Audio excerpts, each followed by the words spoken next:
Hello everyone, and this is my review for Monday Night Raw on March 14th, 2016, and well, there are some ups, there are some downs about Raw. I'm not gonna lie, this Raw, the ending was not good tonight. Like, that last hour after the Ziggler Triple H match and the subsequent return with Roman Reigns was not a very good one, and I'll get into that in a few moments. Let's go ahead and go with how they started the night, which, well, was weird.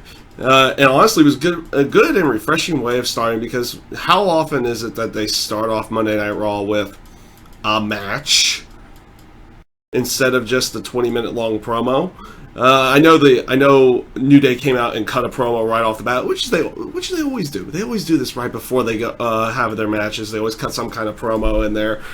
So that was all right in there. It was just refreshing to see them start it off with a match in some way, shape, or form.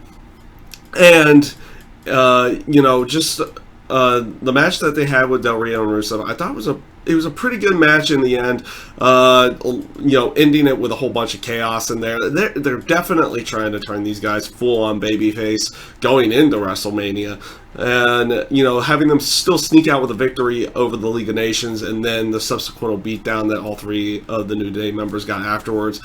It's kind of solidifying that a little bit more in there, even though they did have to go off the distraction win again in that sense, but in the end you could see them beginning to fully turn them face, at least in the sense of who they're going after and who is coming after them. And honestly, I'm a little disappointed. It looks like it's just going to be League of Nations going up against the New Day going into WrestleMania, unless they're going to be putting some other tag teams in there. I'm not sure if they're going to be doing that, but it looks like the Usos and the Dudleys are going to have their own separate tag team match at WrestleMania, with what they were doing later on the night with the Usos and the Social Outcast, and they had their match in there, and you had the interaction between them and the Dudleys at that point. So and it was already announced that that match is going to be separate. It's going to be the Usos and the Dudleys at WrestleMania. I kind of thought they were going with the aspect of a Fatal 4-Way, but maybe they're searching for more matches now in there. And this is one way to do it, is just to have them have separate tag team matches. And in the end, that might not be necessarily a bad thing. The League of Nations New Day match, I mean, that could be interesting. Not a big fan of the whole League of Nations thing, but it is what it is right now. And all four guys inside of the League of Nations have talent. They're good in the ring. They can tell a story inside of the ring. Let's hope that we get something good leading into WrestleMania with that section. Afterwards with that, the Dean Ambrose, Paul Heyman, and Brock Lesnar promo. Not a bad promo. I actually like this one a lot better, especially from Dean. This one was a lot better than any of his other ones. He kind of talked about Roadblock, and then going into WrestleMania with his match with Brock Lesnar, calling him out and everything inside of there. I love how Paul Heyman was like, I've got to keep this mediated because I don't want to lose a big payday match at WrestleMania if Brock just walks in there and beats the crap out of Dean, or if something happens with Brock Lesnar going into before the match. So I liked how he was playing off of that and trying to just go get out of there. And then Brock, of course, being Brock, just goes to the ring. The aspect with the crowbar. I like that aspect of them putting that in there. I mean, you're getting a no-holds-barred match going into WrestleMania, so you got to solidify that weapons are going to be used in some way, shape, or form.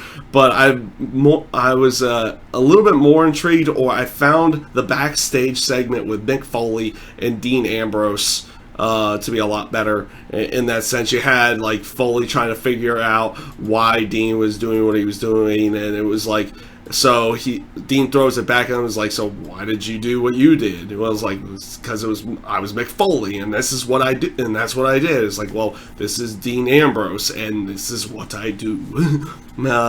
So I like that aspect in there. And then Foley giving the barbed wire baseball bat, obviously a foreshadowing of things to come inside of that actual match. You'll be seeing that used in some way, shape, or form. They'll be intricately working that into that match in some way. So overall, I kind of liked those segments throughout the show. I thought they came off pretty darn good in there, and we'll see where they go with everything after that.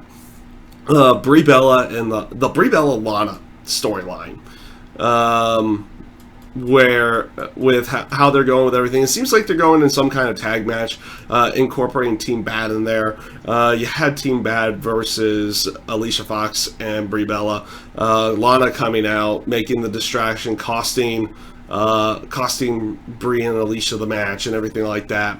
But the aspect that they were going for a six person or a 6-woman tag is a little bit weird, but they're kind of forcing Paige into this.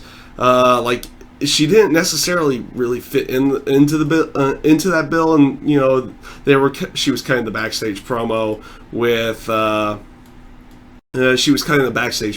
and they were talking about stuff that was happening on Total Divas, and Lana comes in and starts basically doing what she did to Brie Bella, and and of course Paige threatens Lana, which brings in Team Bad. So it makes you feel like Paige is going to be teaming up with Brie and Alicia against Team Bad and Lana, or someone else, or however they're going to go in there. Overall, I mean, it's going to be a match, and it's going to be something that's going to be on the card. I mean, how good will the match be? I don't know. The storyline is kind of, it's meh. It's nothing special by any stretch of the imagination, but it's not overly bad either. I mean, they're playing their parts decent to that extent, but overall, kind of meh. We'll see where they're going with everything there. You had the backstage segment with Charlotte, which I really liked what they did here. They basically, even though Renee Young kind of messes up, is like face to face to face to face to face to face to face to face to face. She said face to face too many times, where it's supposed to be just face to face to face for the three of them. Basically building up that, and I loved what Charlotte was talking about, is like knowing and giving like integral parts of knowing Becky Lynch and Sasha Banks back in NXT before they were kind of the way that they are now in any way, shape, or form. So I like those little integral parts to it. It throws even a little bit more of a personal side to it. I liked where they're going with it, and setting up what they're doing for SmackDown was not a bad way of going. So this is going to bring me into pretty much the main storylines of the night. First of all, the Stephanie and Triple H promo. I thought Triple H delivered probably one of the best heel promos in a long time. I really liked where he was going with everything. Basically, he's doing everything in his power to make sure you boo him at WrestleMania. Though I don't think that's going to be the case against Roman Reigns, but he's doing everything in his power to make sure that that's what happens. And I think this promo did a really good job of it, talking about how these particular superstars give you guys hope and everything like that, that someone's going to rise up against the authority and win and take the championship, talking about how Dean was the one, or Dolph Ziggler was the one, which did eventually prompt Dolph Ziggler to come out, which his promo as well, I thought was delivered really well. I liked what they were doing with everything, and that, of course, setting up his match with Triple H for later that night. Oddly enough, I found it weird that it was at the end of the second hour, not at the end of the show, that they would do that.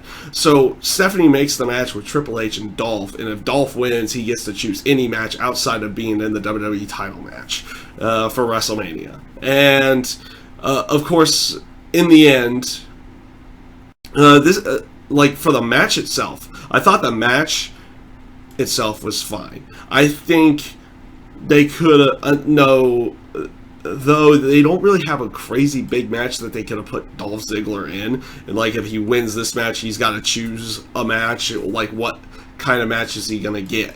That would be quote unquote really, really big for WrestleMania and everything like that. But it was kind of like almost subdued ending. Almost exactly the same ending that Triple H and Dean Ambrose had, where where Ziggler was almost getting counted out, comes back in, he counters the first pedigree, but doesn't counter the next one. It would have been very interesting and kind of a shakeup to see what they would have done with Dolph Ziggler if they were to give him a win in this case, and what kind of storyline would he have gone into with WrestleMania. But now it just makes it feel like it's like, oh, he's X-nayed from WrestleMania in every way, shape, or form, which is kind of also a bummer, though. Ziggler's not really doing much as a character. He's great in the ring and everything like that. I enjoy his matches, but like, where is he character-wise at this point in time? He's basically nowhere. They basically use him as a job guy for most cases, especially to the bigger names. So yeah, it would have been interesting to see where they could have gone, but they decided to go with the route that where you think they would have gone, is where Ziggler doesn't win, and then after the match, this eventually brings out Roman Reigns. This is where Roman Reigns returns to. First of all, I love how Triple H just turns to the crowd and looks to the exact portion of the audience where like Roman would normally come down. I love how he did that, and then Roman just comes out the entrance ramp in a completely different way. It's like, you're over here. Over here now. But all in all, basically the exact same, like for the most part, until they decided to go to the backstage area, this was the exact same beatdown that Triple H gave Roman Reigns weeks ago. So all in all, it was like return the favor. And again, like I said, Triple H with his promo, I feel like did a really good job in trying to make everybody want to hate him, hate his guts, and not want to cheer him in any way. But obviously, as you heard, mixed reaction at best, heavy boos at best for Roman coming back tonight. And it's just, it just isn't. Fans just aren't really buying into it. I guess they'd rather him be heel or something in that sense. You can feel something going in the WrestleMania. I mean, speaking of everything, like they're trying to come up with stuff for WrestleMania. They haven't even really said what The Rock is doing. Like all they've said, Rock's going to be there. Rock's going to be there. Rock's going to be there. What is he doing at WrestleMania? Is he just going to come out there and make an appearance? What's he going to do? You would assume Stone Cold Steve Austin is going to be doing something. You would figure they would have advertised something for him by now. And you only got 3 weeks left. It's like you kind of need him going in some way, unless he's just going to do some kind of backstage thing. Who knows where they're going to go with everything there. I feel like in some cases they're kind of messing up the booking of WrestleMania. But in some cases, they're doing what they can. They're definitely doing the best they can with Roman Reigns and Triple H. The stuff that they're doing is good. It's just going to be a matter of are the fans going to buy into it? And for the most part, they're not. I kind of wish they were in some cases, but overall, the Roman Reigns Triple H portion of the segment after the Ziggler Triple H match was a pretty good segment. I liked how they had to have like the Usos and Mark Henry try to pull him away and stop Roman Reigns from going any further. It made it feel like he was coming out there to just be a wild man, going out there just basically to, beat somebody up. And that's what they really do need to do with Roman Reigns. They just have to have him go out there and want to fight. And that's it. That's all he necessarily needs to do. He doesn't need to necessarily talk, and if he does talk, it doesn't need to be for too terribly long. So this brings me to The Undertaker confronting Shane McMahon and Vince McMahon. I did not like this segment. At all.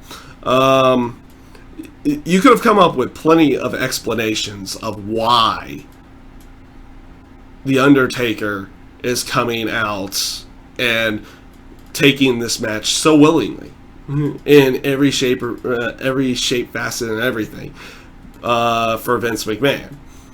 But the one that they come up, like they could have said, oh, Undertaker, he's got something over Undertaker, or he's got or this, or Vince is threatening to not put him in the Hall of Fame, or Vince is threatening to not let him come back for any more WrestleManias after this one, or something in that sense. But no, the explanation that he comes up with is that I'm here, this is my legacy. I'm here to protect my legacy. It's like, well, this, like, the feud that you're in is between Vince and Shane, and they're protecting the legacy of WWE. But your fists are your legacy. What do you have to protect by fighting Shane? In that sense, it's like, it baffles my mind where they're going with that. I did not like this segment at all. I didn't think it came off all that good. I mean, the whole aspect of Shane getting chokeslammed at the end, okay, they have to have somebody fully getting over in this case, and they're having Undertaker get over now. Eventually, they'll probably have to have Shane get over in some way, shape, or form. We'll see how they go with that. But overall, Monday Night Raw, like I said, had ups and downs this week. I did not really care for the Shane McMahon Undertaker segment. Oh yeah, and I need to get into the AJ Styles Chris Jericho segment. That with the match with Neville and Chris Jericho, that was a weird one. I'm not gonna lie, that was a weird match in every way, sense of the form. And the segment came off weird as well. It's like, were they intending for Neville, like, to end the match with Neville getting injured, or was that an actual injury, or what happened there? It made the segment come off really, really awkward, which eventually made it not get well received by the crowd. Like when AJ came out to get a little bit of redemption on Jericho, it just wasn't well received because of the awkwardness of how the match was going as well, and it just did not come off all that well in the end. Like I said, that last hour was very awkward. I hope that was like an intention to make it look like Neville was getting hurt, and then they would just end the match in a DQ. Obviously, we don't want to see Neville get hurt in any way, shape, or form. And we'll see where they're going with everything there. But like I said, that segment came off extremely awkward and made it not really get well received by the crowd at that point in time. And like I said, Monday Night Raw this week had its ups, it had its downs. Had some good, had some bad, as it typically does, but I feel like this week's Raw was probably more bad than good. Like, it seemed like it was, I won't say it was convoluted and jumbled around everything, like, because a lot of the stuff in there made sense for where they were going with everything, going into WrestleMania. But it makes you wonder, is like, okay, where's Dolph Ziggler and everything, and where's everything going with the Intercontinental title match and everything like that with Kevin Owens. You have Sami Zayn and The Miz there, and Kevin Owens is like looking into a triple threat, but we'll see where they're going with that. That is my review for Monday Night Raw this week, and I thank you guys for watching.